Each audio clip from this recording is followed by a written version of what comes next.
Welcome. I'm E.G. Marshall.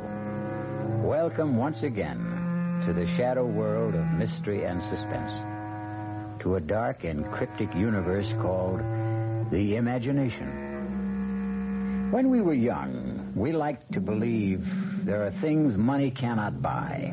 You know, things like love, happiness. But as we grow older and learn more about the world, well, we're not so sure. As a matter of fact, many of us even begin to believe that the only thing money cannot buy is a fresh new body and a chance to live another lifetime. Well, don't be too sure of that. Our mystery drama, The Forever Man, was written especially for the Mystery Theater by Sam Dan and stars Paul Hecht. It is sponsored in part by New Sugar-Free Diet 7-Up and Buick Motor Division. I'll be back shortly with Act One. Great taste in the morning. Kellogg's has that wholesome taste to get you up and grinning. This is Jerry Coffer for Kellogg's Special K.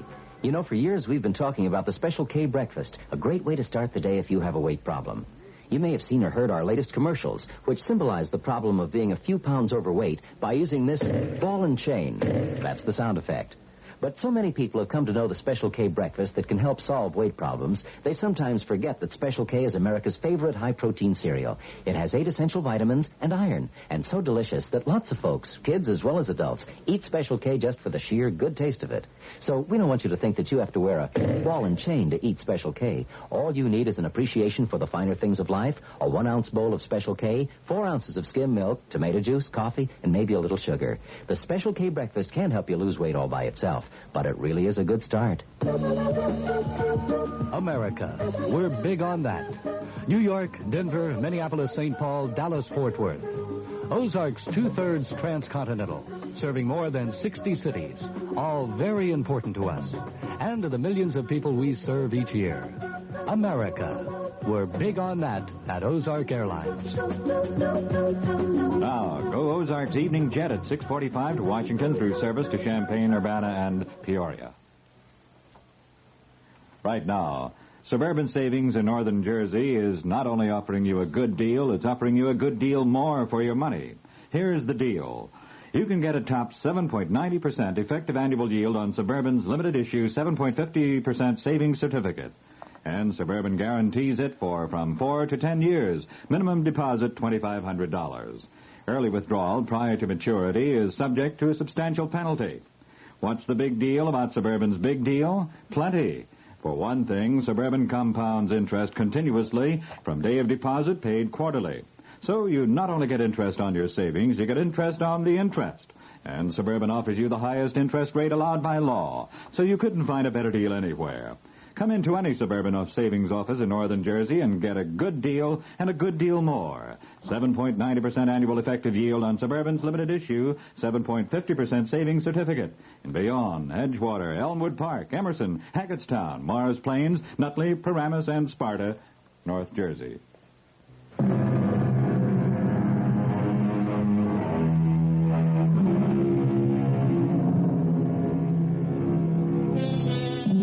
All of our great religions agree on one important point.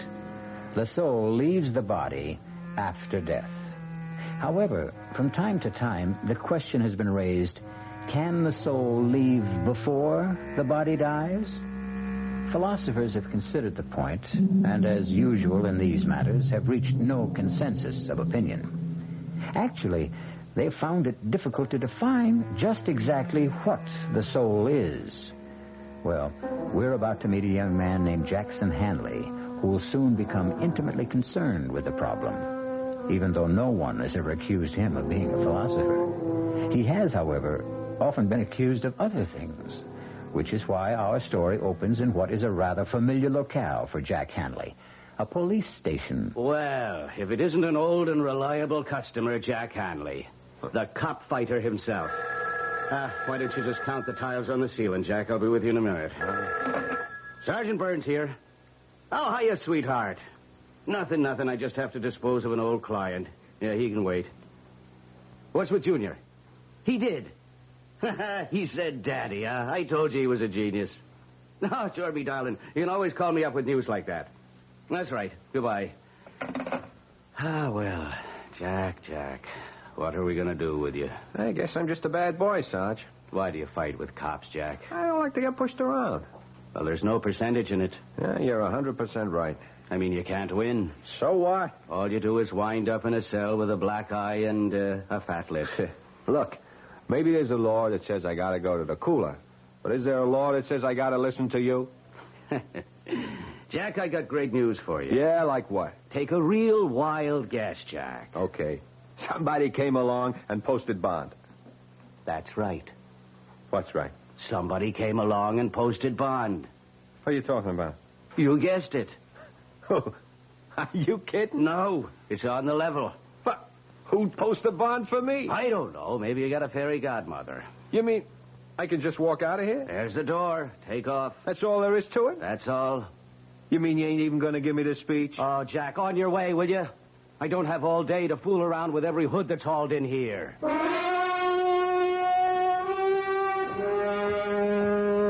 Mr. Henley. Who are you? How do you do? My name is Fraser, Leroy Fraser. Yeah? What can I do for you? Not nearly as much as I can do for you. How'd you know my name? Oh, I know quite a bit about you, Mr. Henley. Yeah? Oh, yes. Matter of fact, I posted bond for you this morning. Oh. Why? Would you believe I'm a wealthy old man who likes to do good deeds? No. Then why do you suppose I did it? You want something? Excellent. You, Mr. Henley, are a realist. No illusions. Exactly the man I'm looking for. To do what? First, to take me somewhere. You drive a car? Oh, but of course you do. You even race cars when you can. I'm parked at the curb. That imported sports job? That's yours? It's one of mine. One of my cheaper cars, I might add. Gee, I never saw one like that outside of a magazine. Are you afraid to drive it? Hand over the keys.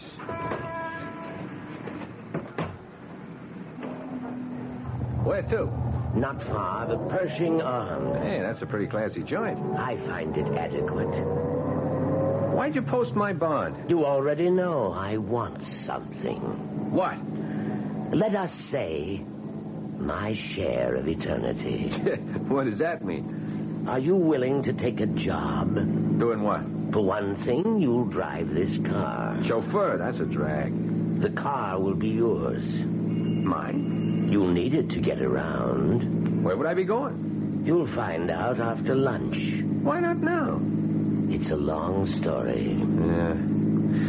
Listen, Mr. Fraser, I better straighten you out. Please do. You see, I'm a guy who gets into trouble. I know. Yeah, it's because, well, maybe I got a bad temper, you see. It's a rather low boiling point. Yeah. You see, so, well, I get into fights, I get arrested. I'm aware of that. But I'm not a crook. You understand? Understand perfectly. Yeah, so, this thing, well, it better not be something I could go to jail for. Jack, I assure you, it's a pure and simple, out-and-out private business agreement. But to do what? Something that is mutually profitable. Well, what is that? Pull over. Oh. We're at the Pershing Arms. Uh-huh. What's here? Your apartment. My apartment? All ready and waiting.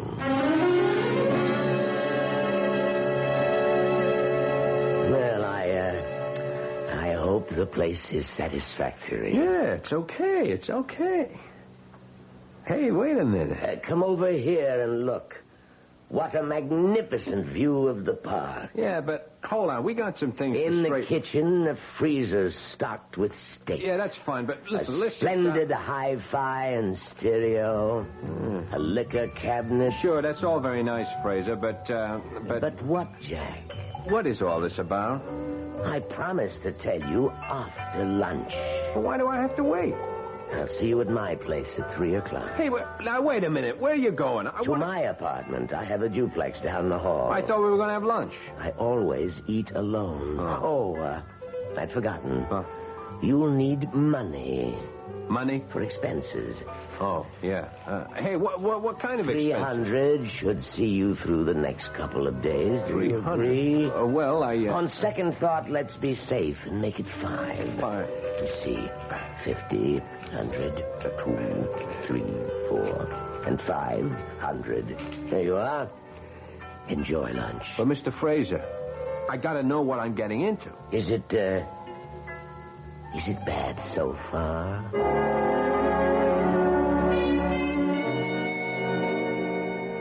How'd you like the pad, huh?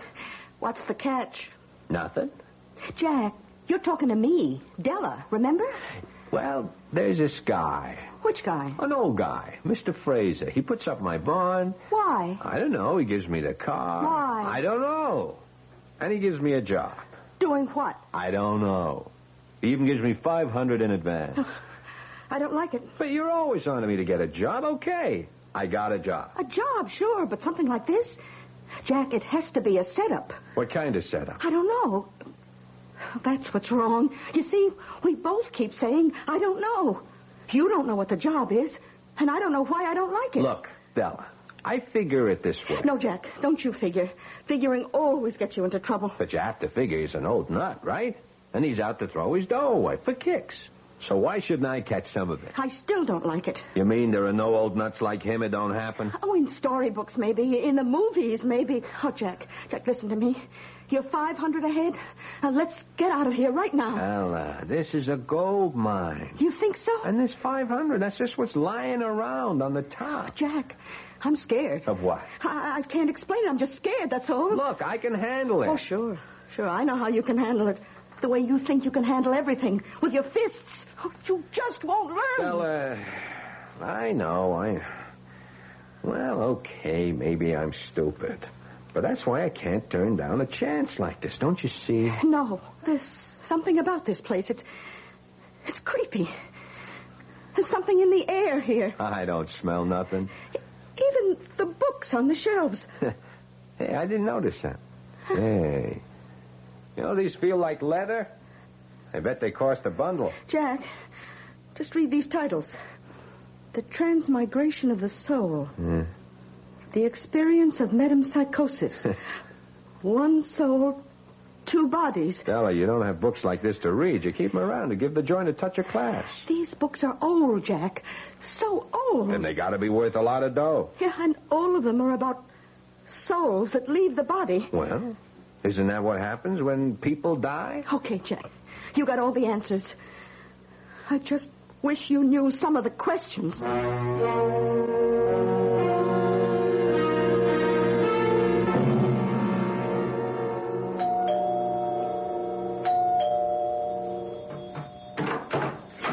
Oh, you must be Mr. Jack Handley. Come in, come in. Now, I'm going to confide in you, because you look like an honest young person. Who are you? Oh, I'm Mrs. Toomey, Mr. Fraser's housekeeper. Oh, let's not make a sound. Why? What's up? Mr. Fraser's... Oh, how to put this? Well, he isn't well, and so you should do nothing to excite him. Okay. Dear old gentleman, I do believe that... Aha. That can only be our Jack Hanley. Here it is 3 o'clock, and here you are, right on time. Mr. Fraser, you promised the doctor to take a nap. And I did. Also to take a pill. And I shall. Now, Mrs. Toomey, excuse us. Oh, yes, sir. I hope you and the young gentleman have a most agreeable afternoon. Well, Jack, ready to go to work? I'm ready to be told what the work is. What do you want? I want to make you rich. Why? One step at a time. You asked me what I wanted. I told you. Why is another question, and tomorrow is another day. Okay. Did you know that you are now the owner of a Mark 9 Borghese Fratelli? Here are the registration papers made out in your name.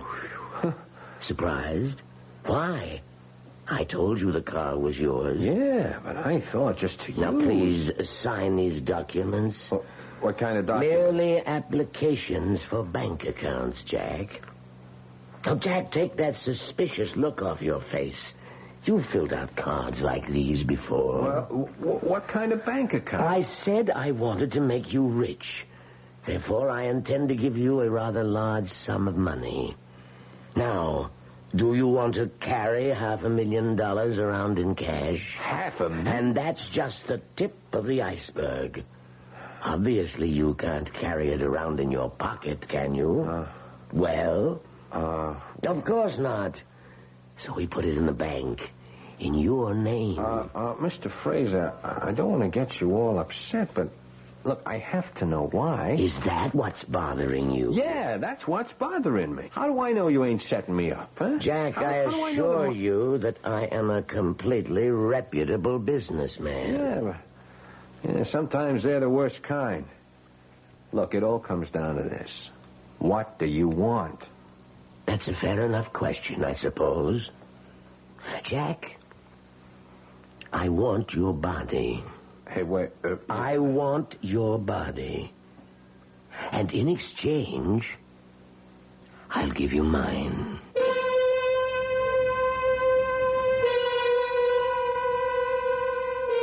Well, now, let's place this thing in perspective. The art of exchange, of trade, is as old as history. Men have traded almost everything you can think of. Empires, goods, even wives. So, just because you never heard of people trading bodies doesn't mean it can't be done. Buick introduces a new concept for you to consider in light of all the concern about miles per gallon. Range. Range is what you get when you multiply the mileage your car gets per gallon by the number of gallons your car's gas tank holds. Range is one of the things that help make Buick Apollo such a special small car. It comes from coupling the Apollo's economical 6-cylinder engine with a standard 21-gallon gas tank. It holds a lot, but it doesn't use a lot. Look into the Apollo. It's the Buick of small cars. Oh, sure. You can talk about good-tasting diet drinks, but I know. I'm Goldilocks, and here at my taste-testing laboratory, I taste-test them all. And nobody's been drinking my diet drinks until I tested sugar-free Diet 7-Up. And then, kabloomy! Every bear wanted some. Diet 7-Up is fresh, natural, delicious. Sugar-free Diet 7-Up. This one's just right. Hey, Mom, what's for dinner? Hey, Mom, what you got? Here's ShopRite's suggestion for a delightful cookout dish. Boneless top round or sirloin tip steaks, just $1.69 a pound. Delicious cooked over the coals. Just as delicious pan-broiled indoors.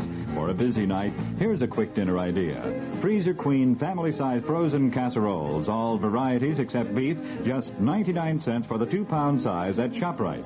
For dessert, Pepperidge Farm layer cake, 17-ounce box, 69 cents in ShopRite's frozen food case. Cooking out or cooking in, ShopRite has the answer. She loves her family.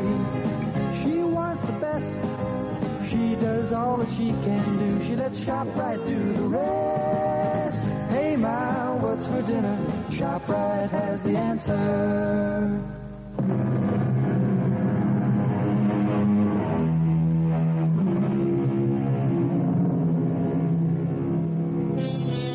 Well, here's an offer you might not get every day. Say you're a young man of about 28, tall, strong, attractive, and a frail, elderly gentleman offers you a fortune to exchange bodies with him. What do? Laugh? Edge away quickly? Notify the men in the white coats? Jack Hanley has just received such an offer, but he's still sitting there because the old man has already put his money where his mouth is. I become you. You become me. But how could that happen? Let us say it could happen. So, you're saying I become a sick old guy who's going to kick off in a couple of years, and you get a whole lifetime? Jack, you're 28. You've been in serious brawls. You've been arrested for breach of the peace. You've cracked up several cars. How long do you think you can live? 2 years? 3 years? Your luck has run out. You'll die, and your body will go to waste. What are you giving up? A lifetime? No. A few years, maybe months, perhaps even days. You can't afford to turn me down, Jack. But what you're saying, it's impossible. Let me worry about that. This way, you're guaranteed 2 to 3 years of a life of luxury. But how could you and me exchange bodies? It would be a sort of transplant. No, Dice. None of that operating room for me. No surgery. That is, no physical surgery. This would be psychic surgery of a sort. What are we even talking about it for? The whole thing is crazy. It's a joke. Well, then the joke would be on me, wouldn't it? But I'm willing to take the chance. You are, huh? I'm willing to enter into a verbal agreement with you. I agree to place at least $500,000 in your name, in return for which, on demand, you permit me to take over your body. Do you agree? It could never happen. I need your agreement. But I don't believe it. Whether you believe it or not, you have to state the following if you want all this money. You must say... Yeah. I agree to the exchange of bodies with Leroy Fraser. But it is crazy. I must have the statement, or we have no deal. Okay. If it'll make you happy, I agree to the, Exchange of bodies with Leroy Fraser. With Leroy Fraser. Okay. Well, now, that's in order. So, what about this job? The job? Yeah. Oh, don't you see? Your job is to enjoy life until such time as you are required to surrender your body. Oh. I might add, you must take excellent care of it. Not that this could ever happen, Fraser, but, how do you enforce a thing like this? Just suppose, if and when the time ever comes, I just tell you to go and soak your head. Too late. You've already agreed.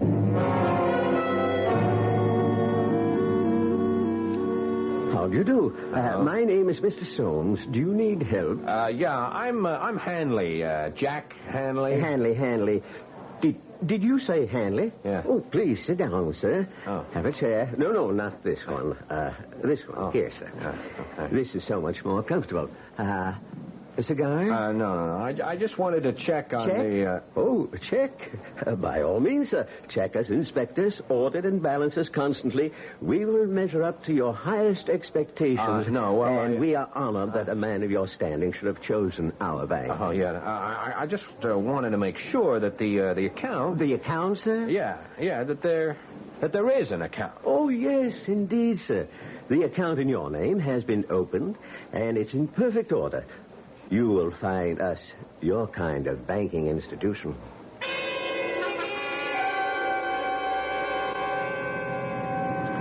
I've been to all the banks. You know how much it adds up to? $590,000. Well, say something. What do you want me to say? I want you to say what you think. You know what I think. Yeah, I shouldn't have told you. Oh, you've got to break that agreement somehow. Agreement? You know, I listen to your talk, and I wonder, have you got all your marbles? You did make an agreement with this Mr. Fraser. All I did was I went along with a gag to keep some old nut happy. But it's an agreement. Look, all right, why don't we just forget it, huh? Okay. You know, I think I've figured out a way you can break it. Who wants to break it? Don't touch the money. Don't take a nickel that's in the banks. Now, how much of the $500 did you spend? Now, look here. And give him back the car with a full tank of gas. No. This baby is mine, all mine. Oh, please, Jack. You know where we're headed tonight? Meridian Oval. Jack. Yes, ma'am. I called up the whole crowd. Spread the word. Jack is back. Jackie, you're not going to race. In this one? Won't be a race. It'll be like wheeling the baby home. Jack, suppose I crack up the car, so what? So what? Yeah, so what? This heap goes for $21,000. Big deal. All I got to do is write out a check. That's all there is to it. Listen, I got to educate you on how to behave. You see, you never had any real dough in your life. Jack, you don't understand. Another thing, I'm getting sick and tired of being told by you that I don't understand. Jack, this Mr. Fraser, he wouldn't make an agreement like that unless he knows something. Or unless he's lost all his marbles and he's a loon. I got the inside dope from his housekeeper. Give it all back. You know, Della, you're starting to be a drag. Oh, Jack, I'm only thinking of what's best for you. You know, I found out what money is these past few days. I found out. You know what money is? Everything. Now, sir, all of a sudden you're Mr. Hanley, and it's, yes, sir, Mr. Hanley. It's an honor, Mr. Hanley. And you know what? I like it. Oh, Jack, I just wish I could... Save it. Now, just ask yourself a question. All the time we've been running around together, you were smart, I was dumb. Is that the way you wanted it? What are you talking about? Were you looking for the kind of setup where you call the shots? I only tried... You need a guy who's a dummy so you can be the wise one? Jack, if I've been making the decisions, it was only because I wanted... It was only because you wanted to. You were against this from the first minute. You didn't even know what it was, and you were against it without even knowing why you're against it. Well, I'm still against it. What are you stopping for? So you can get out if you don't like it. Oh, is that how it is? Yeah, baby, that's exactly how it is. Well, goodbye, Jack. Who are you kidding? You'll come back. You always come back. Hey,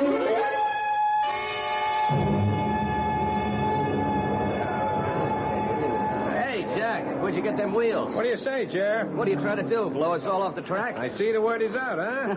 Crazy, Jack. Man, you won't be happy till you kill yourself, huh? Look at me now, Jerry, old buddy, because in 5 more minutes you won't see me for dust. Boy, a car like that, on a 2-bit track like this. I'm just warming up for the big time, Jer. Yeah, but it's been a couple of years since And you I'm were better racing. than ever. Hey, there's the flag. Yeah. See you, Jerry.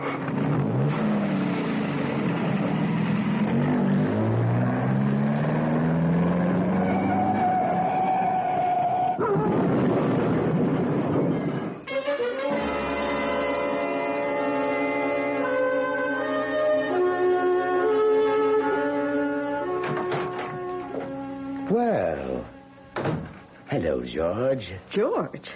Do I look like somebody whose name would be George? Oh, yes, yes. The voice is different, but there's the same kind of spirit she had. She?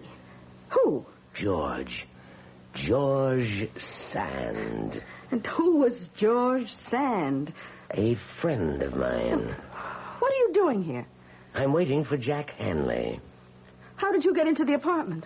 Same way you did. I have a key. Oh, I came here to give mine back. Oh, you must be the old guy. Guilty as charged. Well, you don't look so old. Thank you. Well, everybody's here. Jack, what happened to your face? Nothing. Couple of scratches. I walked away from it. From what? I hit the turn too fast. I totaled the car. So what? Jack! Look, that's enough out of you. What are you doing here anyhow? Well, I thought maybe we could... No. We do things my way or no way. All right, Jack. Then it's no way. Goodbye. And this time I mean it. Sure. See you tomorrow. Well, Fraser, what can I do for you? You cracked up the car tonight. I can afford another one. Our agreement calls for you to take care of your body. Have a cigar, Pop? By continuing to take foolish risks, you can cancel the agreement. I can, huh? Oh, yes. That's too bad. I got the money. It's in my name. How could you get it back from me? I couldn't. It's yours. Yeah, so I'm holding all the aces. You have a powerful hand. I feel a bit weak. There's an excellent brandy in the cabinet. Could you pour me a bit, please? Hey, smells pretty good here. You mind if I try a shot myself? Certainly not. After all, it belongs to you. Oh, yes. I forgot. Thank you. Well, happy days. So, the agreement's busted, huh? No. No, not the complete agreement. You see, only the part of it that gives you the 2 to 3 years. Is that right? I can't take a chance that you will live that long. Not at the rate you're going, so... So what? You are required to surrender your body on demand. You agreed, remember? Sure, I remember. You want some more of this brandy? No, but help yourself if you like. Yeah, thanks. You were saying? I was saying you agreed to surrender your body on demand. But I demand it now. Huh? The exchange will be made tonight.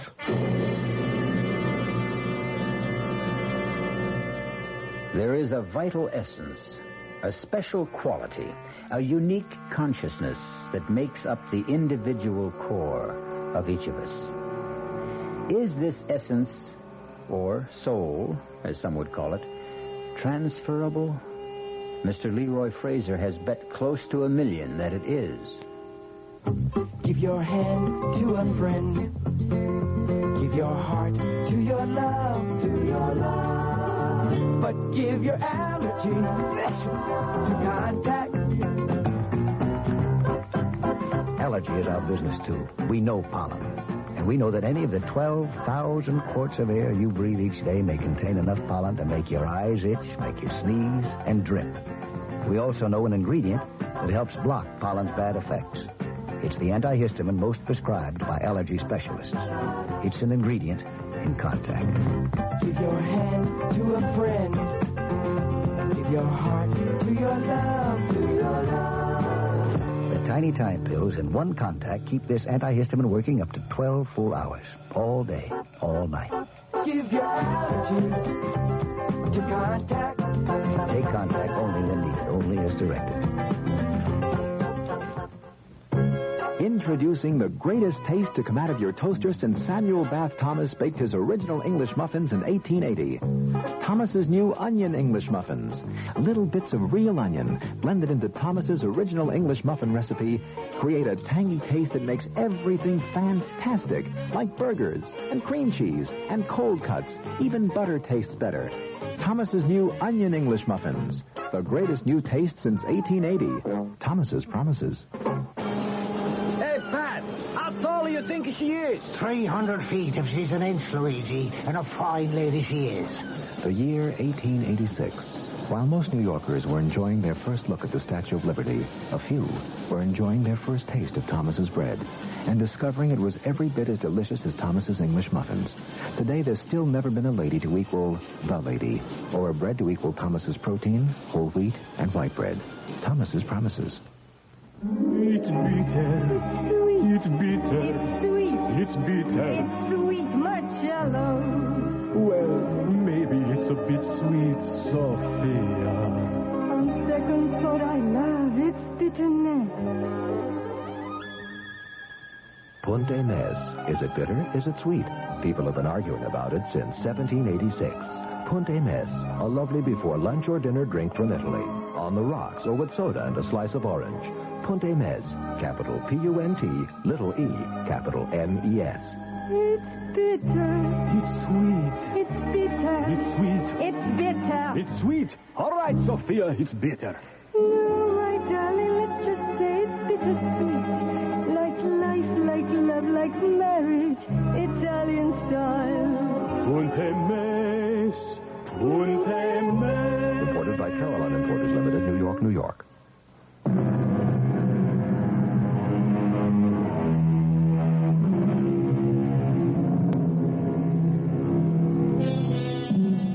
Leroy Fraser and Jack Hanley have an agreement. They will exchange bodies. Each will become the other. Jack Hanley will become Leroy Fraser, old and infirm. Leroy Fraser will become Jack Hanley, young and vigorous. Maybe. Why are you laughing? I'm laughing at you. At me? Yeah, you. Do you really believe this? Believe what? Believe that we can swap bodies. Certainly. Certainly, he says, look, I took your dough. Ask me why. Why? Why? Because an old clown like you had to lose it. It's like you were standing on a street corner. You were saying, here's my money, take my money. Might just as well have been me. That's not exactly the way it happened. You received this money as part of an agreement. Oh, yeah, the agreement again. You and Della, you'd make a great pair. We might at that. You know, I must say, Pop, you are cool. I mean, you are very cool. You're sitting there with a bust hand and you make out like you're holding a royal flush. Well, time for the exchange. It will be over in a minute. All the crazy ideas. What makes you so sure you can do it? Well, you see, I've done it before. You what? Oh, yes. Many times. Who are you kidding? Nobody. I'm serious. You're the one who keeps insisting this is a joke. Okay. Enough is enough. Look, I'm tired. I want to go to bed, so take off. Come on, Fraser, beat it. Look, don't make me throw you out of here. Try to get up, Jack. Huh? Just try to get up. Oh, I feel kind of dizzy. What did you do? We have an agreement, you and I. We have an agreement. No, don't say it. It's the brandy. You did something to the brandy. But I drank it, too. And I feel fine. No, listen, Fraser. You can't. You can't do it. Have you read any of the books, Jack? Books? What books? The books on the shelves. Why would I? So you would know, Jack. You'd know how it was done. I didn't read nothing. It doesn't matter. You shared the room, the wisdom, the power that is in the books. I don't feel so good. No, Jack, you'll feel fine. There are just changes. Changes taking place in your soul. What kind of changes? Just changes that will prepare it for a journey. The journey from your body to mine. My soul is also preparing. She was right. She said she was scared. You should have listened to her. My head. My head is splitting wide open. No, Jack, you're fine. You promised. You promised me 3 years. 2 years, you promised. But Jack, I can't believe you. I can't breathe. Yes, you can, Jack. You're fine. Look, I promise. No, Jack. I can't trust you. You can. I swear. With what you know now, you'll kill me. I feel cold.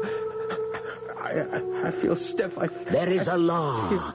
It's written in the book. No.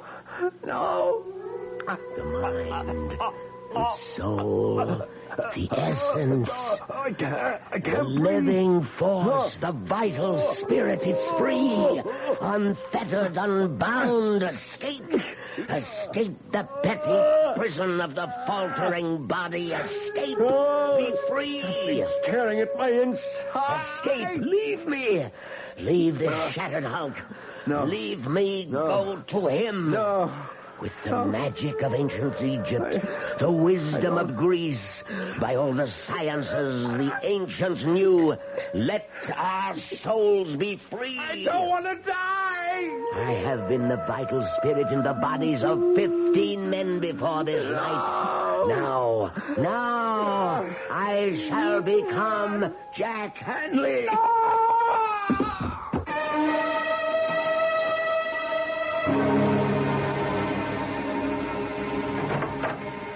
Well, and how are you this morning, Mr. Fraser?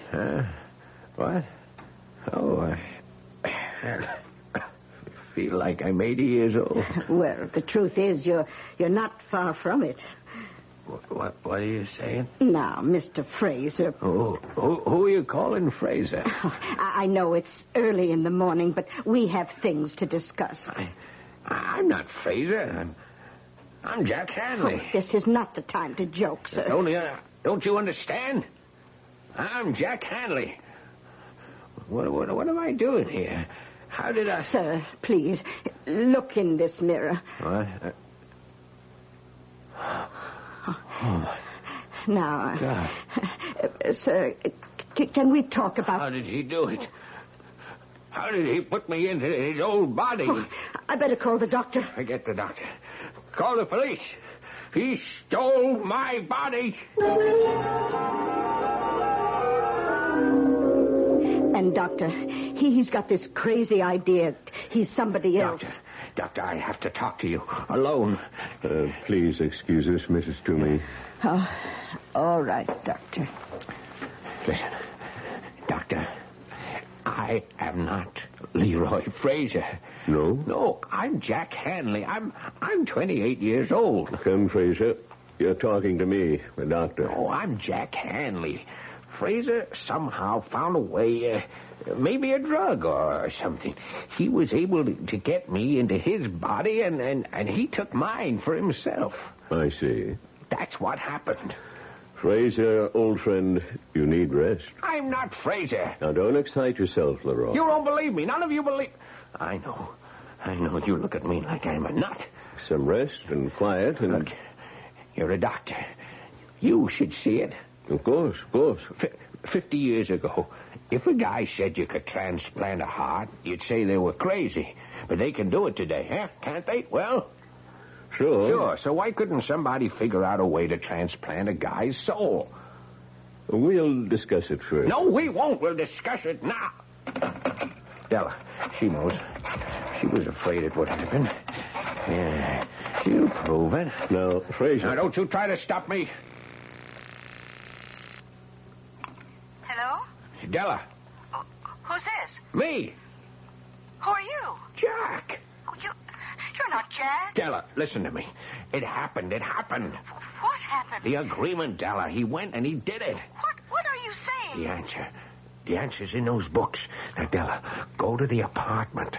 Find the answer. Look through those books. And hurry. Della, she's going to prove it. And meanwhile, you'll just rest. Now, I'll be right back.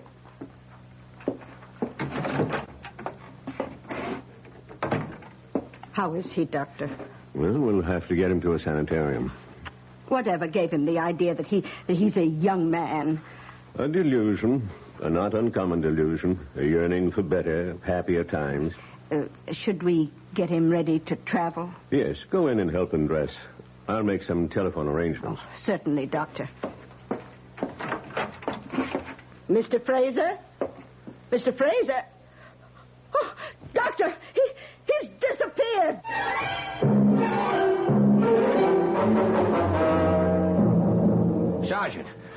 Sergeant Burns, you remember me? No, Pop, I can't say that I do. My name is Jack Hanley. Jack Hanley? Well, Yeah. that sounds familiar, but he was a young guy. I am a young guy. Look, a man named Fraser, an old man, he stole my body and he left me his. Well, come on. It's true. Yeah, sure, Pop. Don't call me Pop. I'm younger than you are. Now, look, friend, why don't I have one of the officers take you home? I'm Jack Hanley. I was here 3 days ago. Jack Hanley was here 3 days ago, not you. I am Jack Hanley, and I can prove it. Sure you can. Sure. You called me cop fighter. Huh? Yeah, cop. How would I know that if I weren't Jack Hanley? Huh? If I were some old man, how would I know that? Well, it's... And another thing, how would I know that your wife called while you were talking to me? What? Your wife.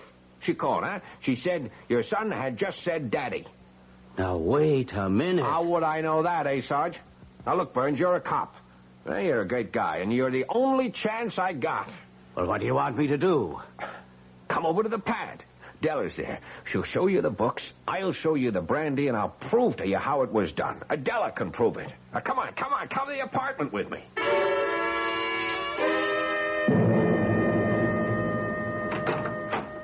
Well, come on in. Oh, sure.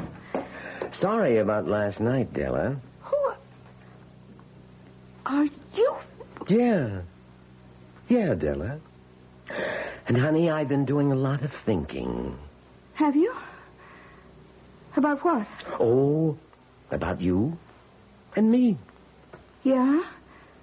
And? Well, you couldn't be too angry with me.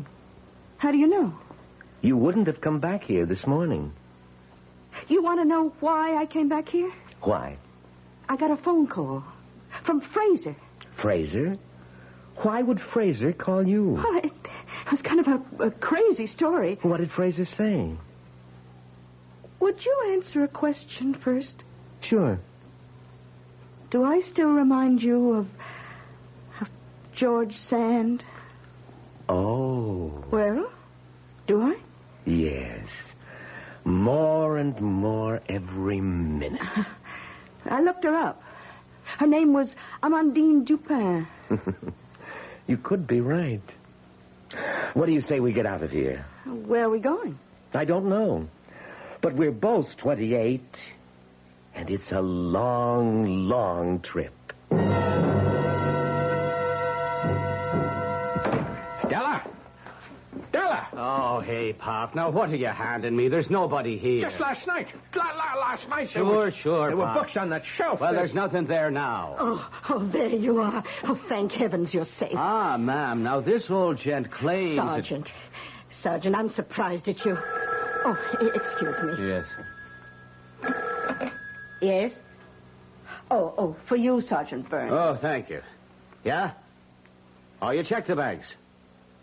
I see. No record of deposits in the name of Jack Hanley, huh? What? Well, naturally, where would a dumb hood like that get money? Who'd give it to him? Don't you see he's got my body? Sure, okay, I know. It was a wild thing, but you know how it is. Anything can happen. Yeah, that's right. Right.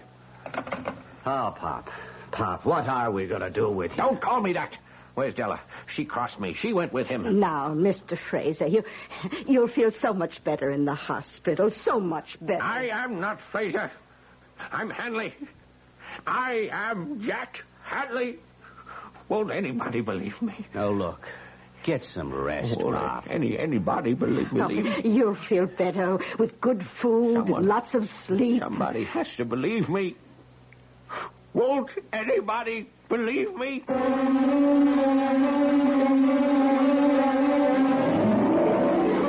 As he sits there, Leroy Fraser, or if you prefer, Jackson Hanley, he sits there in his room in a faraway sanitarium, and he keeps asking the question of everyone who will stop to listen.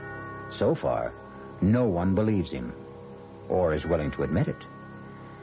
All I can admit right now is that I'll be back in just a few moments. When you drink beer, do you tilt the glass for long, hearty swallows? Or just tip it and sip it? Well, sipping's the thing for wine. But Budweiser beer is a hearty drink, brewed for zest and character. The best way to enjoy Bud is to drink it. Not chug-a-lug, just man-sized beer drinker swallows. That's when that famous Budweiser taste, smoothness, and drinkability really come through. Smoothness and drinkability that come only from natural carbonation and exclusive beechwood aging. Smoothness and drinkability, too good for any half-hearted sipping. So drink up. You'll see that brewing beer right does make a difference. And that when you say Budweiser, you've said it all. Anheuser-Busch, St. Louis. You've been hearing some pretty lavish claims recently about miles per gallon. We'd like you to consider something equally important, and that's range. Range is the miles per gallon multiplied by the number of gallons your car's tank holds. Range is what makes the Buick Apollo such a special small car. It comes from coupling the Apollo's economical 6-cylinder engine with a standard 21-gallon tank. It holds a lot, but it doesn't use a lot. Look into the Apollo. It's the Buick of small cars. Hi, Ms. Goldilocks here. Professionally taste-testing diet drinks can be very difficult, but I've just had to bear with it. Then I found sugar-free Diet 7-Up. It doesn't taste like other diet drinks. It's fresh, light, natural, delicious. Sugar-free Diet 7-Up tastes so good that I've taste-tested it hundreds of times, and each time I've given it my seal of approval. Yes, this one's just right. Service. We're big on that. When you buy an airline ticket, you're buying service. And at Ozark, we try to give you your money's worth. Service in making reservations, planning your trip, at the ticket counter, service on board. Ozark didn't get where it is by being small in things that really count. Service, we're big on that. Go Ozark Jet to Champaign-Urbana, Peoria, and Springfield, Illinois. Call Ozark or your travel agent. Our cast included Paul Hecht, Bryna Rayburn, William Redfield, Dan Ocko, and Leon Janney. The entire production was under the direction of Hyman Brown. Radio Mystery Theater was sponsored in part by Contac, the 12-hour allergy capsule, Anheuser-Busch Incorporated, brewers of Budweiser, and the Kellogg Company, makers of Kellogg's Special K cereal. This is E.G. Marshall inviting you to return to our Mystery Theater for another adventure in the macabre. Until next time, pleasant dreams. The Radio Mystery Theater was furnished by the CBS Radio Network.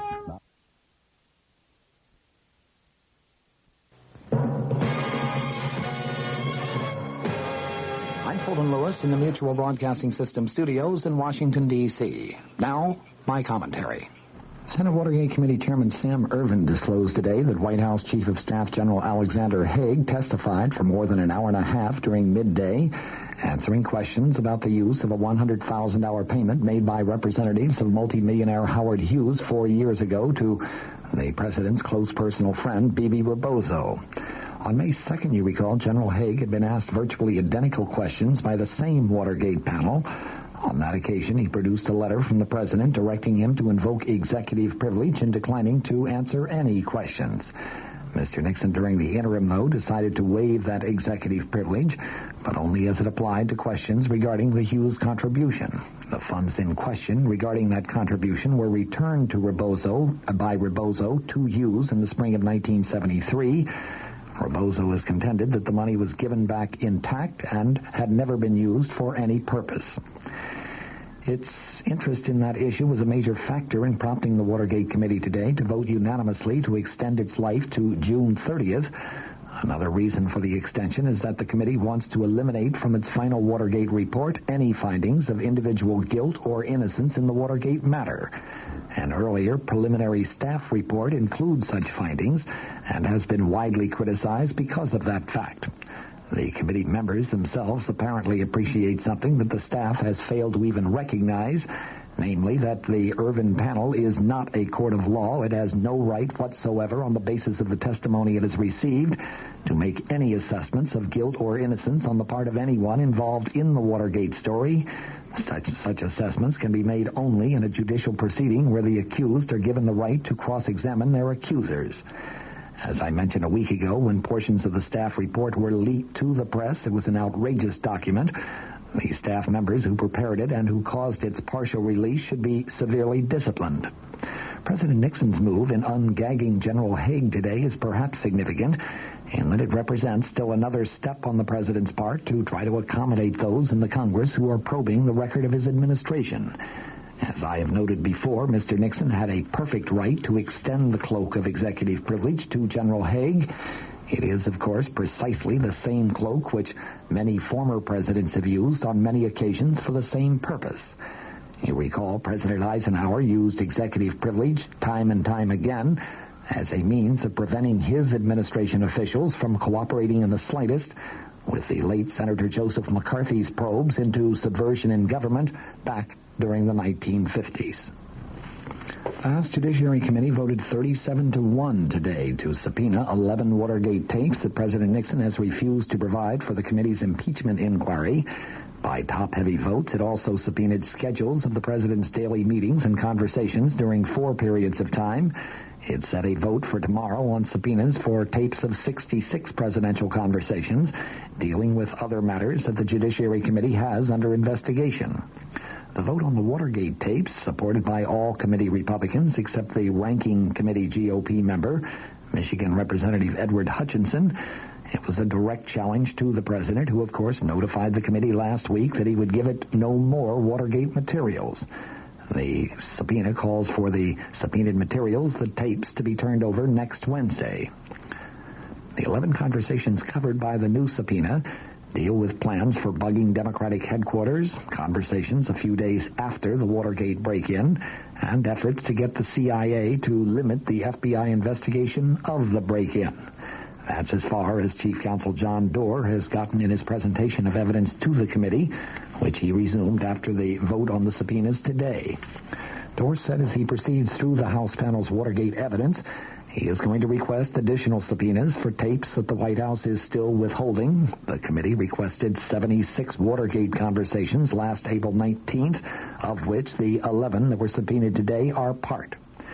The subpoenas the committee will consider tomorrow cover 46 conversations believed to relate to the president's decision to increase milk price supports, 20 conversations believed connected with settlement of a government antitrust suit against ITT. It took 4 votes to approve the subpoena for the president's daily schedules, 1 for each of the time periods covered. Indiana Republican Representative David Dennis, who objected to 3 of them, forced the separate votes.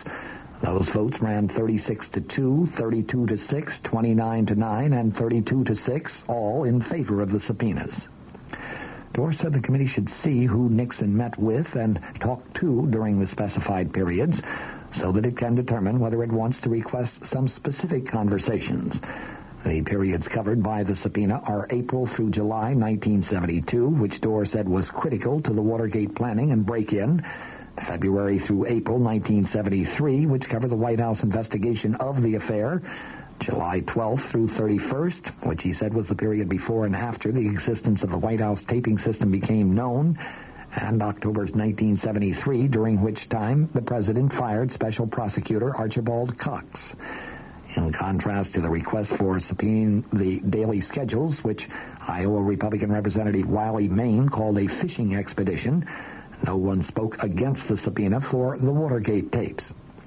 Hutchinson, the ranking Republican member, did not take part in the discussion, but he has stated on several occasions in the past that he is going to consistently vote against any subpoena because he opposes a confrontation between Congress and the executive branch.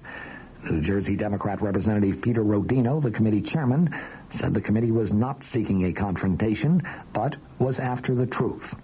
Several members questioned Dorr as to whether he knew tapes existed for the 11 conversations that the committee has subpoenaed. Dorr responded, "We are reasonably satisfied that they do exist."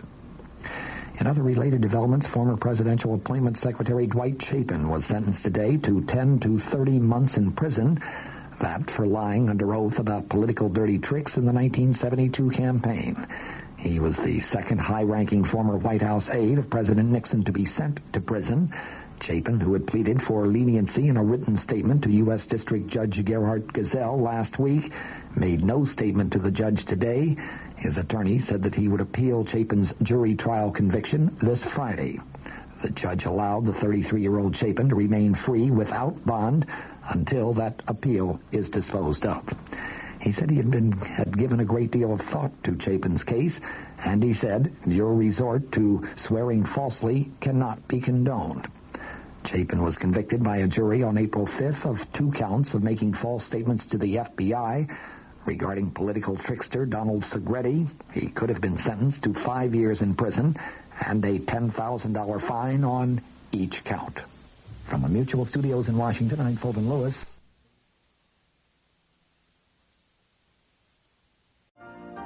You've been listening to the OTR Gold Network. Find more classic radio at otrgold.com.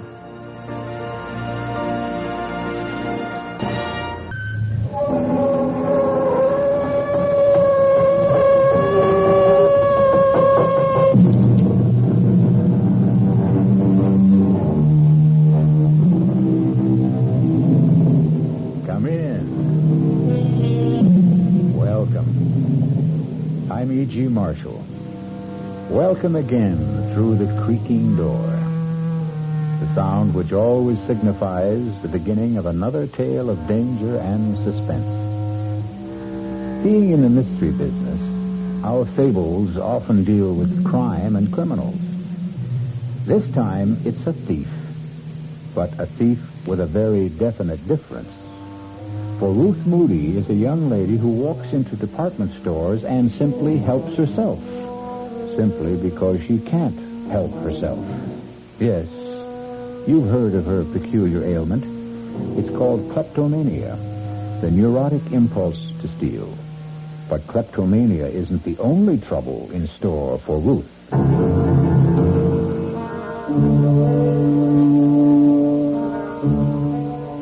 Our mystery drama, The Trouble with Ruth, was written especially for the Mystery Theater by Henry Slesser and stars Marion Seldes. It is sponsored in part by the Kellogg Company, makers of Kellogg's Special K cereal and new sugar-free diet 7-Up. I'll be back shortly with Act 1.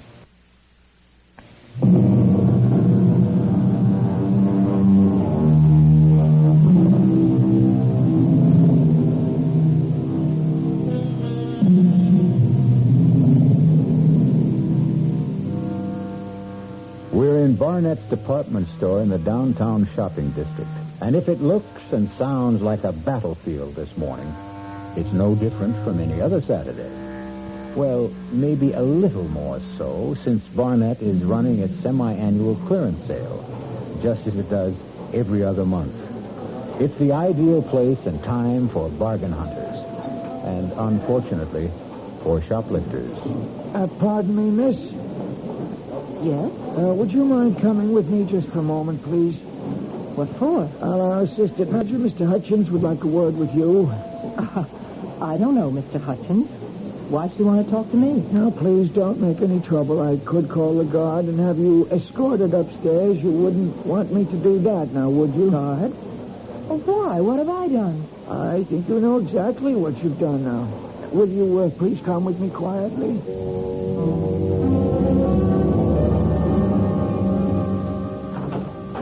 Right in here, please. It's a mistake. I did take the scarf, but I was going to pay for it. Here's the lady, Mr. Hutchins. All right, Bill, thanks. You want me to stick around? No, it's all right. Okay, then I'll get back on the floor. It's murder down there. More larceny than murder, I'd say. Right. Please, sit down. Mr. Hutchins, I know it looks like I took the scarf deliberately, but really I didn't. You were going to pay for it at another counter. Is that the idea? No, I wanted to match the color with the purses, and that's why I put the scarf in my bag. I wanted to go over to the handbag section. Would you mind telling me your name? I'm not a shoplifter, so help me, I'm not. My name is Ruth Martin.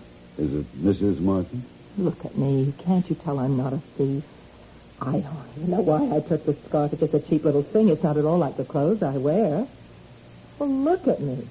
Can't you tell? Would you wait just one moment, Mrs. Martin? What's that you've got? Oh, it's just a little handbook we keep, sort of a private record book. You see, most of the retailers in this city cooperate in these matters, supplying each other with the names of known kleptomaniacs. I'm sure you've heard that word before. I am not a thief. Well, that's what I'm trying to determine, Mrs. Martin. Since there is a significant difference between shoplifters and kleptos, the difference, of course, being our ability to prosecute, since one steals for gain and one because she can't help it. No, I'm afraid I don't see any Ruth Martin in the book. All right. It's Moody. Pardon? My real name is Mrs. Ruth Moody. I didn't want to give you my real name. I didn't want my husband to know Moody. about this. Yes, here it is. Ferraros, 3 spools of thread, pearl buttons from Wilkinson Smith. Oh, well, the last time it was a handbag. Awful, ugly, beaded thing. It wasn't even worth more than $5 or $6. Are you going to call my husband? Is that what happened at these other places? Yes. Oh, it was awful. Please, I have the money to pay for the scarf. I'll gladly pay you twice what it was worth. Please don't let him know it happened again. Don't you think it's best that he know? Maybe he'll try to help you over the problem. Don't make me beg you. My husband has a job in the city government, a very important job. Mrs. Moody, I'm not interested in causing you any trouble, believe me. Look, here, take the scarf back. Well, what's this? Nothing. Some costume jewelry that I bought in another... Mrs. Moody, you didn't buy this any more than you bought the scarf. It still has the price tag on it.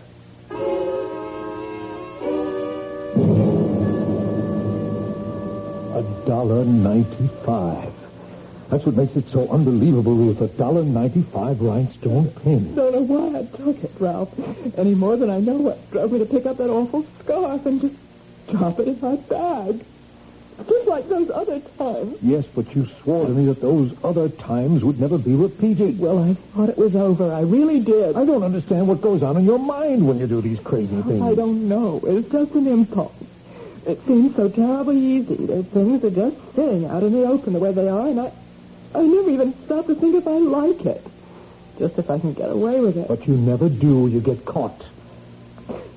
Maybe that's part of the sickness, too, huh? Oh, stop saying I'm sick. I'm not. Well, what would you call it? Look, honey, you've got to see a doctor. I've told you that a dozen times. I will not go to a doctor. I can't stand the idea of it, Ralph. Just talk to one. Give him a chance. Maybe it's something simple. Maybe you're just trying to get punished because of guilt feelings that you can't resolve. Oh, you're wrong about wanting to get caught. I don't. don't. I swear I don't. I've gotten away with a dozen things. What? What was that? Nothing.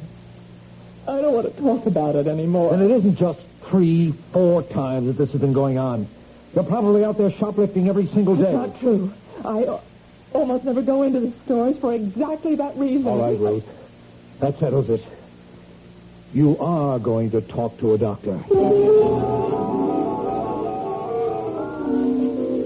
Then you do remember the first time you stole, Mrs. Moody? Yes. I remember very well, but it was something I really wanted then, Dr. Berger. That was the big difference. How old were you? I was about 8 or 9. I was in school. There was a girl named Fanny Ritter. Her family was very wealthy. She was always the best-dressed girl in the class. Yes. She had this pencil box. It was absolutely beautiful, with a blue binding and all sorts of secret compartments. I wanted that pencil box so much. And one day I walked into an empty classroom, and there it was, lying on the seat. Yes, and were you caught? No. I was never caught. But that was the biggest thrill of all, not being caught. But then I also realized I couldn't use the pencil box, at least not at school. Yes, I see. All kids steal sometimes. There's nothing abnormal about it. But you're not a child now, are you?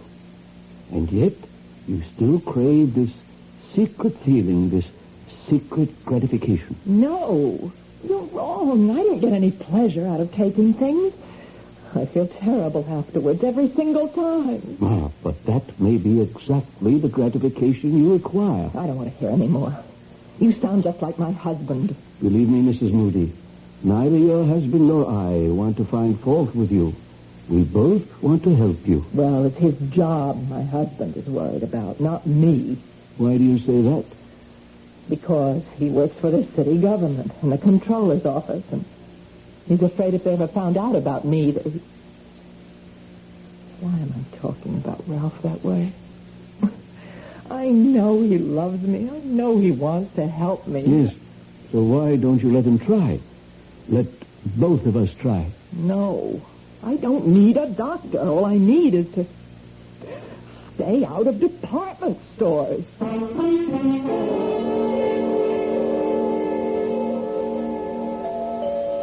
Who is it? All right. Mrs. Moody? Yes? Hi, Mrs. Moody. You don't know me, but my name is Tom Andrea. There's something I have to talk to you about. I know exactly what it is. Encyclopedias. Or is it magazine subscriptions? No, ma'am. It's nothing like that. Well, whatever it is, I'm not interested. It's about department stores. What? You know, stores where people buy things and take things, too, sometimes. Are you from Barnett? No, Mrs. Moody, I don't work for Barnett or for Wilkins and Smith or any of those places that you like to shop in. But look, it's pretty drafty out here. Can't I come in for a minute? All right. Thank you. Your husband's not home, I suppose. I mean, it's a working day, so he's at work, right? Oh, that's clever thinking. Can we talk in here? Only if you get right to the point. Well, now, look, this ain't the kind of thing you like to just blurt out. I mean, it's kind of sensitive. You know what I mean? No, I don't. I mean, it's about you and your husband and so forth. If you think about it for a while, you'll get my meaning. Am I right? You'll have to be more specific. Well, you just won't come out with it yourself, huh? Okay, I'll say it for you. I'm talking about you being a shoplifter. That's a lie. Whoever told you that is a liar. No. It's true. Wait a minute. If you think you can blackmail me by telling my husband... No, Mrs. Moody. We know that your husband knows all about it. He's been getting you out of jams for years. Then what do you want here? Well, believe it or not, I want to give you money. I don't want to take any from you. What for? Services rendered. What? I got a little proposition for you, Mrs. Moody. How would you like to make $1,000? $1,000? How? Well, you do like I tell you. You'll get $1,000 in the mail. But if you don't, well, your husband may not be able to make a living anymore. You get what I mean? No. I don't know what you're talking about. I'm talking about stealing stuff, Mrs. Moody, about that bad habit of yours. Now, we got a use for that habit. And you'd better listen to what we have in mind. How did you know about me? Who told you about me? Well, let's just say I got sources. I swear to you, I'm not a thief. Yeah, sure, I know that. We know it. We? Well, me and my friend. We know you're just a sick lady, that you can't help what you do. It's just like you had pneumonia or hay fever. It's not your fault. Am I right? That's right. Yeah, looks fine, only your husband still don't want the people around City Hall to know he's got a klepto for a wife. Does he? Then this is blackmail. A man in his line of work, he can't afford to have people know his wife steals. Now, some people would understand how it's only a sickness. But others, well, you know how people are. Tell me how much money you want. I don't want a dime from you, Mrs. Moody. Honest, all I want is your cooperation. You see, my friend and me, we have a little plan. A really, really sweet little idea. Everybody makes money and nobody takes any chances. Well, what could be sweeter than that? A plan to do what, for heaven's sake? Well, my friend will give you all the details. All you got to do now is put on your coat and come with me. My friend will give you the whole deal. I'm not coming with you. We're not desperate for your help. Don't get this wrong. But we thought we'd give you a break. Well, that's too bad. If you just tell me what you have in mind. Well, shoplifting, Mrs. Moody. A little nice and easy shoplifting.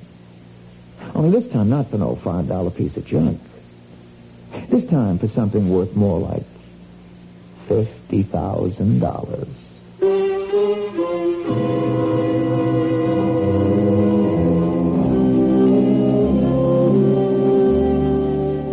Well, troubles have a way of multiplying themselves, don't they?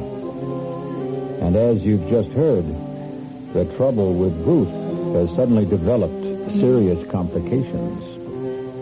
Will Mrs. Moody's unwilling petty larceny turn into a larceny of the grand variety?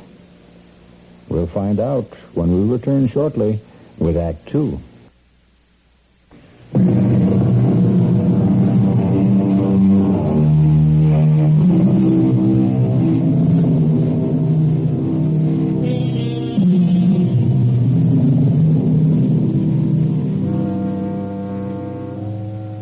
Mrs. Ruth Moody, faced with the prospect of harming her husband's career, has accepted the invitation of the man who calls himself Tom Andrea, although her instincts tell her that Tom Andrea isn't his name at all. As they drive towards their unknown destination, she steals sidelong glances at him, noting the copper sheen of his skin, the look of a man who has spent far too many hours under a sun lamp. But he also has the look of a man who won't take no for an answer. Can't you tell me where we're going? Now, relax, Mrs. Moody. It won't be long now. Who is this friend of yours, anyway? You'll meet him. He works for a department store, doesn't he? I know they keep records of people like, well, of kleptomania victims.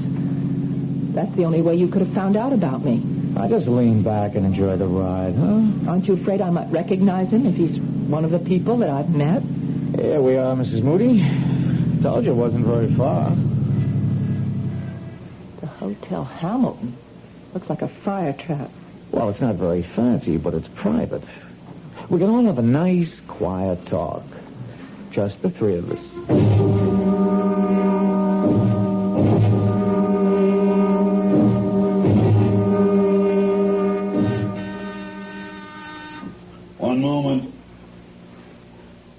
Tom? Yeah, it's me. The lady with you? Yep, she's here. Just a second, then.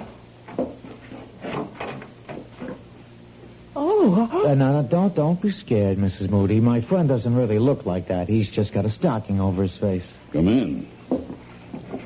I hope you'll forgive the mask, Mrs. Moody. I know it looks grotesque, but it's necessary.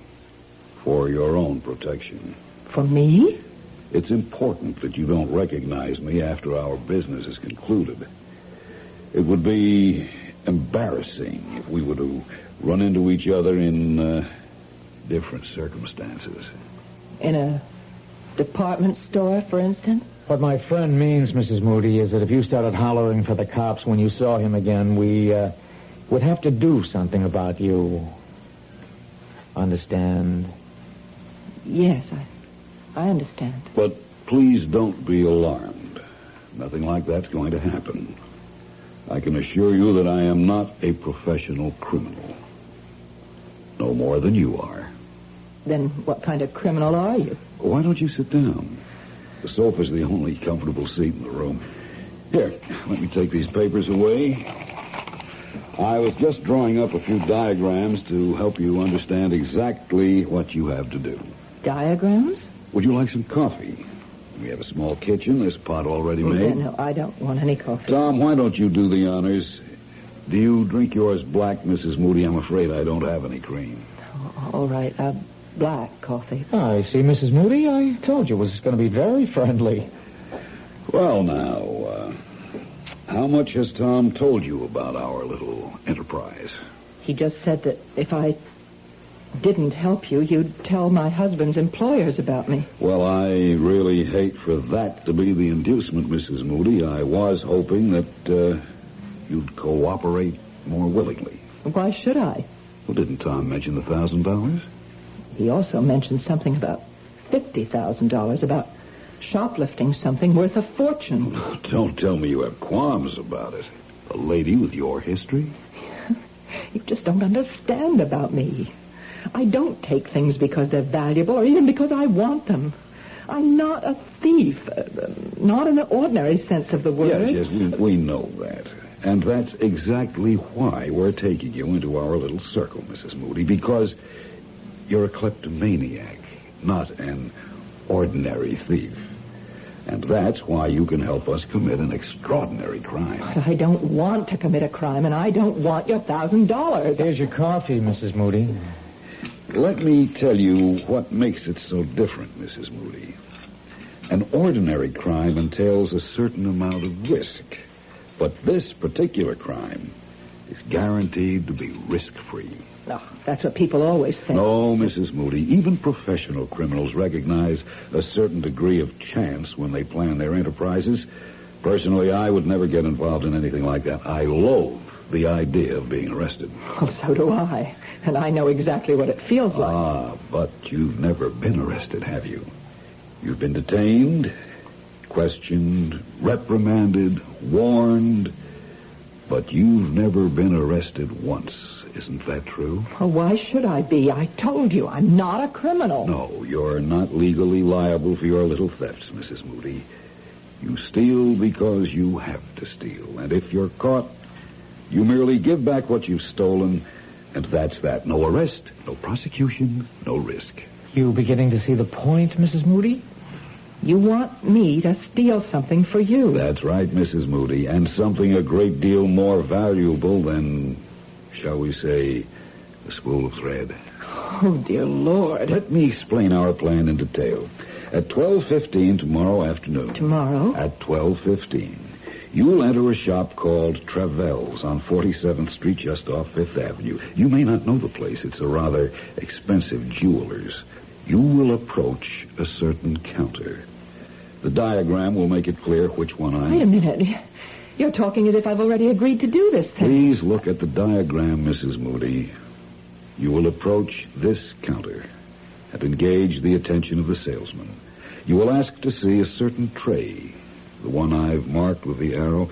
A moment or two after you begin to examine that tray, there will be a disturbance in the store. Right, a disturbance. The disturbance will take place on the other side of the counter. It is almost inevitable that your salesman will have his attention drawn away from you when it occurs. In all likelihood, he'll leave you and go to see what has happened. That's when you will act. You will pick up the diamond pin on the upper right-hand corner of the tray and drop it into your purse. And then you'll simply walk out the door. You're really mad. As you can see from the drawing, the distance between the counter and the door is a very short one. You can reach it within 3 or 4 seconds. You can be sure that your salesman will be much too occupied to notice that you have left. I won't do any such thing. That's plain and simple robbery. When you reach the outside, you'll see a man with a yellow canister collecting funds for children's welfare. The man will approach you immediately. You will drop the diamond pin into the opening of the canister and walk to the corner. There will be a taxi there in all probability. It's a hack stand. If there isn't a taxi waiting, hail one or walk to the bus stop. Believe me, you will have ample time to make your getaway. There isn't going to be any getaway. I am not going to do anything so insane. As I said before, you'll be perfectly safe. You'll have absolutely nothing to lose. If you're stopped before you reach the exit, simply give yourself up. When Travels learns of your little idiosyncrasy, no harm will come to you. It'll be just another neurotic incident, nothing more. You're wasting your breath. You'll tell them about your problem. They'll check with other stores and find your case history on file. No, there's no way I'll do such a thing. Hey, what's the matter with you, lady? Didn't you hear the man? You can't get into trouble doing this. But your husband will if you don't. Let me out of here, please. Pick someone else out of those files. All right, Tom. If that's how Mrs. Moody wants it. Then I can go. The door was always open, lady. See? But if you change your mind, Mrs. Moody, just call me here at the Hotel Hamilton. Just ask for room 408. But if I don't hear from you tonight, well, you know what we'll have to do.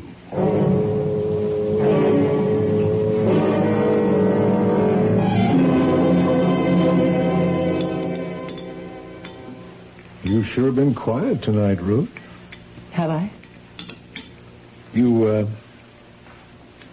didn't go out today, did you? No. I told you I wasn't going anywhere. I was just wondering.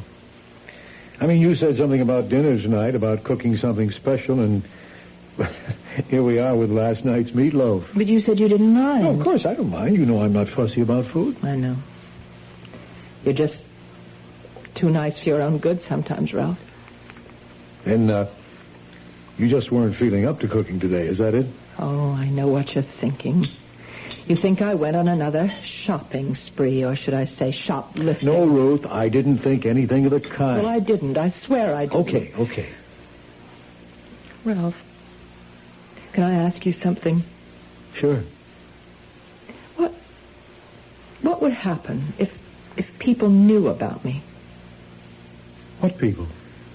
The people you work for, in the controller's office. Or, the mayor himself. What if they knew about my illness? They'd know, that's all. Would it hurt you? Honey, this is silly. Nobody knows about your problem but you and me and a few department stores. And Dr. Berger, of course, the doctor you won't see anymore. But if they were to find out, would it hurt you? Look, haven't we got enough to worry about without thinking the worst? Then it would be bad for you. Someone in your position where honesty is so important. Ruth, you're not dishonest. You're sick. There's a tremendous difference. That's why I'm so sorry you won't see that doctor. But would everyone understand the difference? I mean, when they learned about my stealing things, would they think twice about you? You want the truth? Yes. Yes, they would. They're only human. No, they're worse than human. They're politicians. They have to be elected to office, and that's exactly the kind of scandal they don't like. Yes. I guess I've always known that was true. Honey, I think I could use some more gravy. Yes. Oh, I have some in the kitchen. I'll be right back.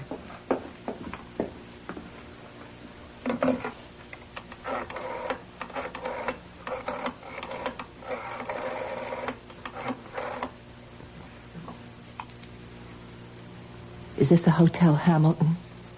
Room 408, please.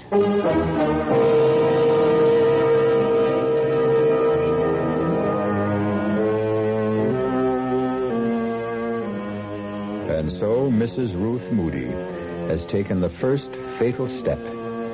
And tomorrow at noon, she'll take several more steps to the doors of Travell's Jewelry.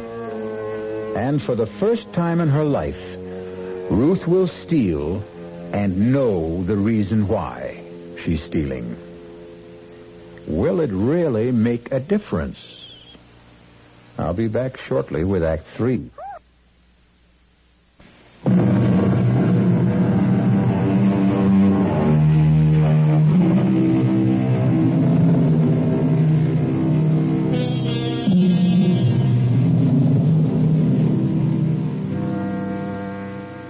At 11:30 the next morning, Mrs. Ruth Moody left her apartment and took a Fifth Avenue bus to 47th Street. None of the other passengers saw anything unusual in her expression. They couldn't read the turmoil of her thoughts or the fear that haunted her eyes behind the sunglasses she wore to hide them. She kept telling herself that what the man in the stocking mask said was only too true, that no matter what happened, she couldn't be blamed for what she was about to do. She was still telling herself that when she pushed open the heavy glass door of Travell's. May I help you, madam? Oh, yes, please. I'm looking for a diamond pin. It's a present for my mother. I see. Do you have any particular kind of pin in mind? We have everything from abstract designs to representational pins. You know, animals and flowers and so forth. Maybe if I just browsed a little? Certainly. You can see some of our selection right here, but we do have others. Oh, yes. There's so many, aren't there? Of course, it would help if you knew the price range. Well, the price isn't important. It's just that the pin be right. Yes, I see. This tray right here, on the first shelf. Yes? Well, that seems to have quite a few nice pins. Yes, I'll bring it out for you. Actually, these are some of the best stones in our collection. You have good taste. They really do sparkle, don't they? This is what I meant by representational. As you can see, it's in the shape of a cat. Oh, well, no. My mother hates cats. I think maybe just something simple. You just take your time. All right. Thank you. What was that? Someone smashed one of my cases. Excuse me. Terribly sorry. A clumsy thing to do. It's all my fault. I was holding my umbrella under my arm. It just slipped out and hit the glass. I'm terribly sorry. Got to do it now. I really don't know how. All right. Just step back, please. Bob, would you lend a hand over here? There's glass all over the merchandise. I feel dreadful about this. It's quite all right, sir. No harm done to all, I assure you. I've done it. I've really done it. Outside. Help the needy children. Help the needy children, lady. What? Please help the Children's Welfare Society, lady. Oh, yes, of course. Here. That's all I have. Thanks very, very much, lady. Thanks a lot. Help the needy children.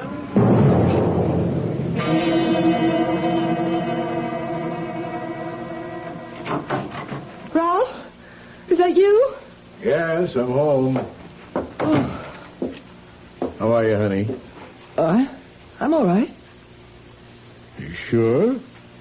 You don't look so good. No, I'm fine, really. Would you like a drink? Yeah, I wouldn't mind, thanks. What'd you do today? I went out for a little while. Where to? Oh, no in particular. I took a walk. Weather was nice. Uh-huh. Took some things to the cleaners. Did a little marketing. Here's your drink. Oh, thanks. For heaven's sake, stop looking at me like that. I can't bear the way you look at me sometimes, Ralph. I'm sorry, Ruth. It's nothing deliberate. Well, of course it's deliberate. It happens all the time now. You keep staring at me as if you're trying to read my mind. As if you wanted me to confess something. Now, Ruth, that isn't true. You've got to stop thinking such things every time I look at you. What's going to happen to us, Ralph? What kind of marriage are we going to have from now on? Ruth, we've been married 6 years now. I think we know how to live with each other. But you can't live with this disease of mine. You can never stop suspecting me of having stolen something again. Isn't that what you're thinking right now? All I'm thinking about is that you don't look well. And how disappointed I am that you won't see Dr. Berger. I called him today, by the way. What for? Well, I just wanted to talk to him, find out if there was anything more I could do to help you. And what did he say?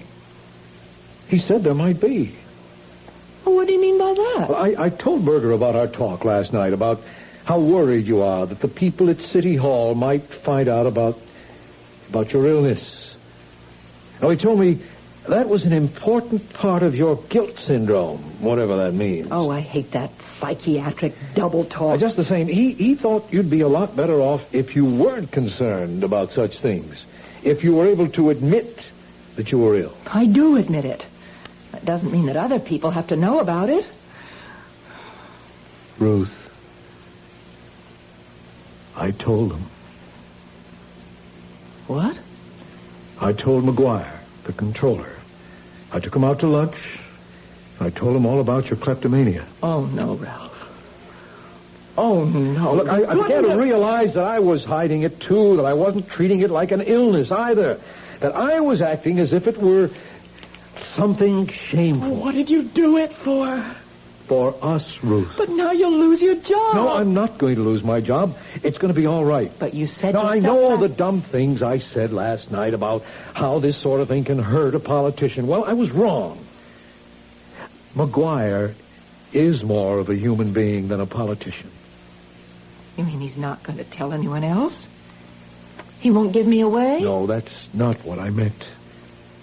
McGuire suggested that we both go and talk to the mayor himself about this. Oh, Ralph, you can't. I already have, Ruth. What? I've seen the mayor. And you know what he said? He said that it wouldn't make any difference to him this year or next year when he recommends me for the #1 job in the controller's office. The #1? That's right. McGuire is moving up. I'm next in line for his job. And the mayor is behind me now, Ruth. Do you think he'd be behind me if he really thought my wife was a thief? Oh, dear Lord. Ruth. Oh, what have I done? What have I done? Honey, what is it? Oh, why did I go through with this? What's the matter, Ruth? I just told you everything's okay. No. I've ruined everything now, Ralph. If you knew what a horrible thing I did today. What are you talking about? I am a thief now. God help me, Ralph. I really am a thief.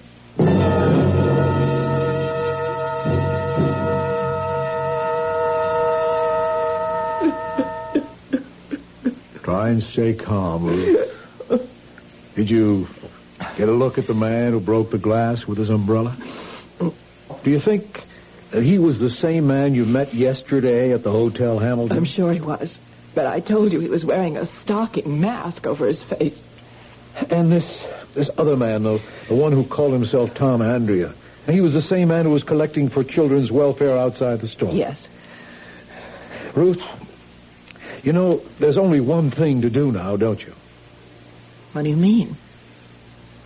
We've got to tell the police. Oh, Ralph, no, that would be awful. Trevells will have discovered the theft by now. They must have your description from the clerk. Sooner or later, you might be identified. But they can't do anything to me, Ralph. I'm not responsible. I am sick. No, Ruth, in this case, you are responsible. That's why we have to call the police.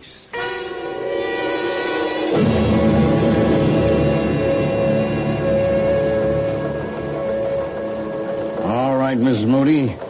Here's the typed statement you gave us. Can I go home after I sign it? Yes, of course. But better read it over first. What happens after that, Lieutenant Ames? That depends. On what? Well, Mostly on whether or not your wife has told us everything. But I swear I have. I'm not saying your story is phony, Mrs. Moody. My own viewpoint is that it's too cockeyed to be phony.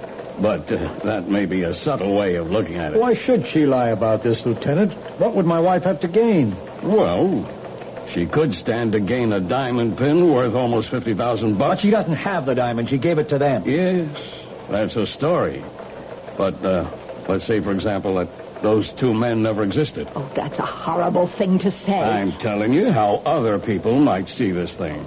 If you were a crook and you realized that you'd been spotted in Travels, well, this story of yours would put you in the clear, wouldn't it? But it's true.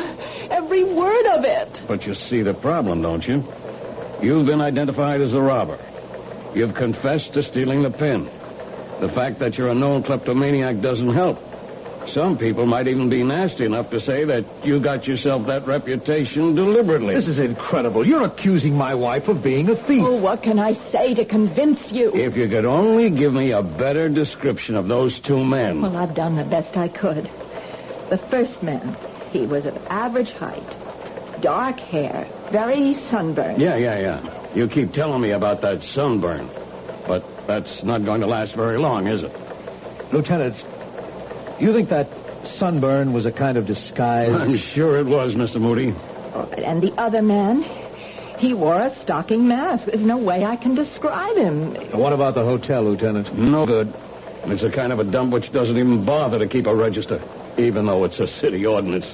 But the clerk might be able to identify the man who took the room. Maybe, if we could produce him. Only, how do we do that? What about the $1,000 they promised to send her? Oh, I wouldn't count on that. If she's telling the truth, you'll never hear from him again. Okay, so maybe it's a new gimmick. Maybe one of them works in a department store, has access to the names of recognized kleptos. I'm sure he did work in a department store. Yeah, and so do thousands of people, Miss Moody. All you've got to do is name the one. And if she can't, what happens then? I think you know the answer to that. Will I be arrested? But you can't arrest her. She's sick. She was seeing a doctor. And I'm going to see him again. Oh, so help me, Ralph. You really mean that, Ruth? I'm not going to stop seeing Dr. Berger until I'm cured. Unless they send me to prison first. Well, have you read the statement, Miss Moody? Yes, it's all right. I'm ready to sign it. Fine. Yeah, let's see. Thought I had a pen on this desk. Oh, well, I think there's one in my purse. I'll get it. Hey, it's funny. What is? Well, this isn't your pen, Ruth. I don't recognize it, do you? Let me see. No, that isn't my pen. Oh, Ruthie, no, not again. You mean you stole it, Mrs. Moody? I'm afraid I did. I remember now.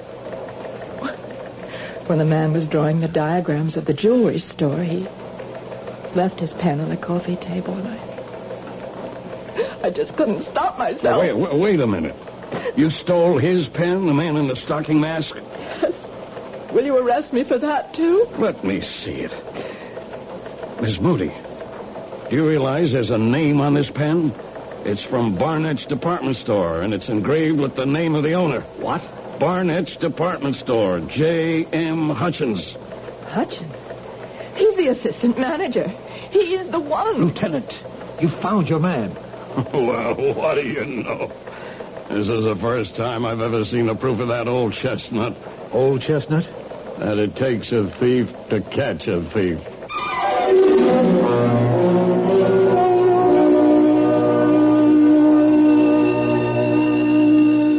The moral of this story might be, never steal anything small, particularly if it's a diamond pin worth $50,000. Well, you'll be happy to know that the police investigation proved the guilt of Mr. J.M. Hutchins and the innocence of Mrs. Ruth Moody. And the last we heard, the only trouble with Ruth was going to be a little one. I'll be back shortly. Look, let's put an end to all this gloomy-sounding stuff you've been getting so much of lately. Income tax is behind us, spring is here, Aaron's hit number 715, and there's even reason for hope with the gasoline thing. It's in this new spirit that I'd like to talk to you about buying a new car. It's a small car, one you can judge sanely, and not just in terms of how many miles per gallon it gives you. The car is a Buick Apollo. Like any self-respecting small car, it is economical. It's got a 6-cylinder engine and a 21-gallon gas tank, which combine to give Apollo good gas economy and great range. But Apollo can also seat 6 passengers, and it has the kind of smoothness, quietness, and interior comfort that you'd expect of a Buick. Okay, you're looking for a car, and you think it should be small. Well, Buick has the car, Apollo. But don't buy it because it's small. Buy it because it's a Buick. You've seen the Budweiser commercials on television, and maybe you've wondered how long people have been putting that famous Bud label on things. Well, not as long as the brewers of Bud have been putting things on the label. Things like a list of Bud's most important ingredients. Quote, brewed by our original process from the choicest hops, rice, and best barley malt. And things like the following statement. This is the famous Budweiser beer. We know of no brand produced by any other brewer which costs so much to brew and age. Our exclusive Beechwood aging produces a taste, a smoothness, and a drinkability you will find in no other beer at any price. Unquote. Yes, brewing beer right does make a difference. Read the Bud label. Taste the king of beers, and you'll agree, when you say Budweiser, you've said it all. Anheuser-Busch, St. Louis. Metro Goldwyn Mayer presents That's Entertainment. The club with his pants falling down, or the dance that's a dream of romance, or the sea where the villain is me. That's entertainment. That's Entertainment, with special appearances by Elizabeth Taylor, Fred Astaire, Gene Kelly, James Stewart, Debbie Reynolds, Mickey Rooney, Bing Crosby, Liza Minnelli, Donald O'Connor, Peter Lawford, and Frank Sinatra. That's Entertainment. It's more than a movie, it's a celebration.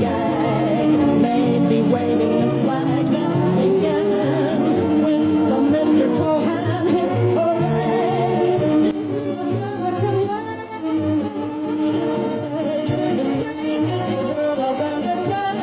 That's Entertainment. Rated G. Gala premiere Thursday, May 23rd at 7 p.m. Ziegfeld Theater. Come see the stars. Continuous performances start May 24th. Our cast included Marion Seldes, George Petrie, Jack Grimes, Jackson Beck, and Gil Mack. The entire production was under the direction of Hyman Brown. Radio Mystery Theater was sponsored in part by Sign-Off, the Sinus Medicines, Buick Motor Division, and Anheuser-Busch Incorporated, brewers of Budweiser. This is E.G. Marshall inviting you to return to our Mystery Theater for another adventure in the macabre. Until next time, pleasant dreams.